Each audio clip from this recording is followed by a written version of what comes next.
All right, you've heard about U.S. officials a little skeptical about some of the promises to ease up on the bombing from Vladimir Putin and the Russians in general, but it did get hope spurring that maybe, at least they're talking, and that could lead to something. To Joe Lieberman, the former vice presidential nominee and Democratic senator, and independent senator. Senator, always great to have you. What do you make of the skepticism around these Russian promises from the White House on down?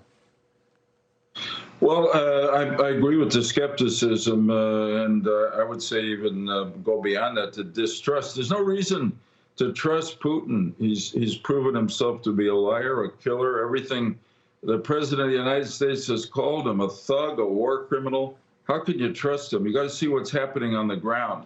On the ground, the Ukrainians are achieving remarkable victories and essentially winning the war. And I do think the Russians are redeploying, but it's not clear in any sense that they're withdrawing. But from the air, the Russian planes continue to dominate the skies, and they're inflicting terrible losses in life and buildings. The whole city of Mariupol and Kharkiv, they're essentially destroyed. And until that stops, there really can't be any peace or truce between the parties. We have a strange situation where I think we're getting to a point where Putin has to know that he's not going to be able to control Ukraine, because you can't control a country unless you control it on the ground. And the Ukrainians won't let him do that, but he continues to have the power from the air to inflict terrible pain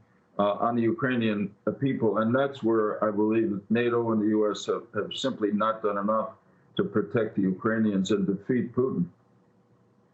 Senator, do you think the president made a mistake? He says he did not when he winged that response at the end of his speech about Putin going. I'm paraphrasing here, but the message was one of alarm that a lot of the world had, that was further firing up this situation. How do you feel about that? Yeah, I didn't mind that statement by the president at all. I thought he was speaking not only from his heart, from his head. Putin deserves it. Why should he be in power anymore? I mean, again, he's a person that we called a war criminal. We've seen how he will kill people without any hesitation. I didn't think that president, I don't know why the White House felt so defensive about it. I think we've spent too much time in this aftermath of the Russian invasion of Ukraine trying to reassure Putin that we wouldn't do this or we wouldn't do that. I didn't hear President Biden saying that we were going to go in and capture Moscow and overthrow the government.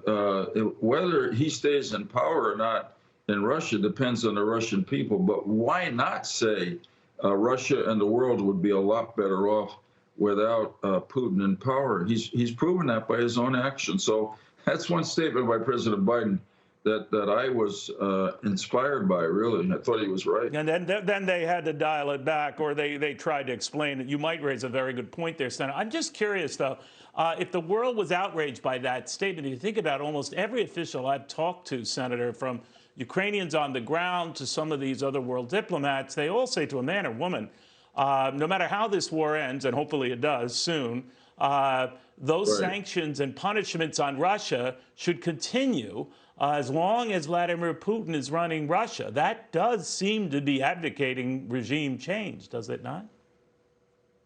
I agree. Listen, I feel the same way. Let's say there is a truce or a peace between Russia and Ukraine. This doesn't mean that after what Putin has done, the death and destruction he's caused, that we can just say, oh, okay, bygones are bygones.